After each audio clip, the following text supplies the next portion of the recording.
And this is an open message to the Honorable Senator John McCain, also Republican presidential candidate for the United States. And of all people, Senator McCain, we wanted to get this message to you because of anyone that we could think of. This story will hit home with you, as you have been subjected to very much the same thing. There's an individual, one of our citizens, a former New Jersey police officer, that moved to Canada in 2000. He stumbled upon, next door where he moved, crime taking place that involved the Durham Police Department. Being a police officer that he was, he continued to watch. They caught on to the fact that he was knowledgeable of the crime they were partaking in. He was taken, thrown into the back of a police car, beaten profusely, taken to an old prison that has since been torn down. This was in 2000. He was kept there for 2 years. During the first few months of that incarceration, illegal incarceration, where he could committed no crime, no charge, completely illegal incarceration. His crime was witnessing a crime. He was subjected to torture for months, kept into the lower levels of this old prison, which amenities couldn't even be referred to as amenities, merely portals for rodents and roaches to come and go. He was kept at times in cages the size that you would put a dog. The cockroaches, after a period of time, become your friends. They would feed him food intentionally with human feces in it. And after enduring hunger, you eat it. And you vomit profusely, never getting the proper nutrients. Then occasionally they drag him out, and they would hook a hose to a heated radiator and wash him down with scalding water so hot that the skin on his body would blister. But after a period of being in such dank conditions and filth, you look forward to it in spite of the pain, only to be thrown back into the depths of the filth. And before long, you long for that day, even though the water is scalding and you're going to be blistered. You cherish the thought of it. And I'm sure you can relate to that, sir, having been subjected as a prisoner of war yourself to such conditions and treatment. After 2 years, he was moved to another prison, a maximum security prison. And you know as well as I do, you do not mix ex-police officers in general population. Not only did they do that, but they put a sign above his cell proclaiming that he was an ex-police officer. Oh, they gave him ample opportunity to commit suicide.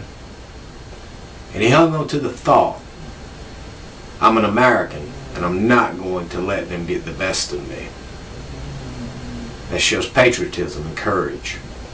I'm sure you can appreciate it. I'm sure that is the very thoughts that were going through your mind during your imprisonment. Soon, the higher authorities, I guess equivalent to our FBI, caught on to some criminal activity in Durham with the Durham police.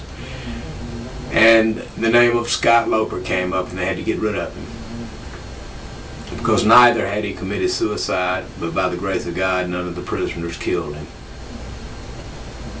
Could you imagine waking every day knowing it's going to be your last?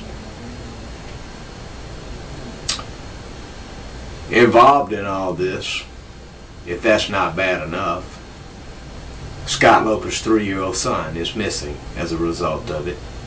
His fate is still unknown today. But when the higher authorities started investigating the Durham Police Department, they had to get rid of Scott Loper.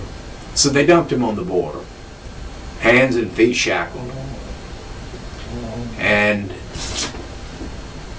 just left him there. Soon after, he went to Congressman Hoyer and to the State Department in search of help. Not once during his incarceration, which was illegal, as he had committed no crime, was he given access to an American embassy or a consulate. When he went to the State Department and Congressman Hoyer, Canada claimed that he had never even lived in the country, much less been incarcerated. But by the grace of God, Scott was able to come out with a slither of paper to prove he had been there. And when presented with it, the Canadian government said, "Oh, that's Scott Loper." Then they presented the State Department with a phony document dated 3 years after his initial incarceration, stating that Scott had waived his rights.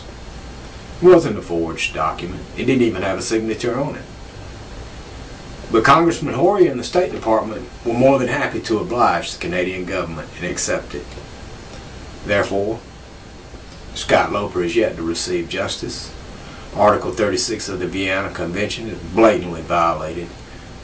And we've got the unknown fate of a child to this day. No action taken. Well documented in the State Department.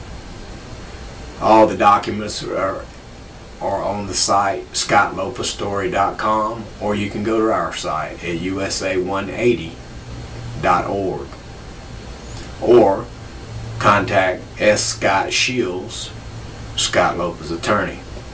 But I'm sure you can retrieve those documents from either Congressman Hoyer or either the State Department as they have them.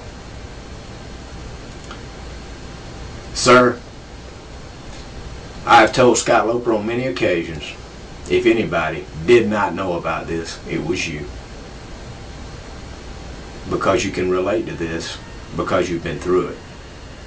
You know the horrors, you know the pain, and I'm sure you still probably suffer the nightmares, as Scott does. On top of that, add not knowing the fate of, at the time, a 3-year-old son, who now would be 11, and we're in prayerful hope he is out there somewhere.